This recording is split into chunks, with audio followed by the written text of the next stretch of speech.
ক্লাছৰুমতে আছোঁ আৰু ক্লাছ আছে ইয়াৰ পাছত এতিয়া ব্ৰেক আছে এয়া চাওঁ চবৰে মুখত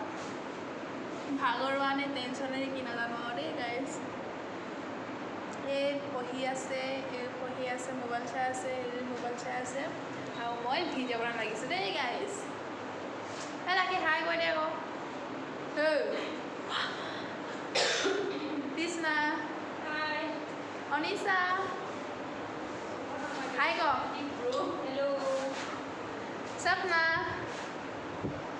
বাস্তৱ হাই ক বিষ্ণি হেল্ল' মই নিজৰ নামে কৈছোঁ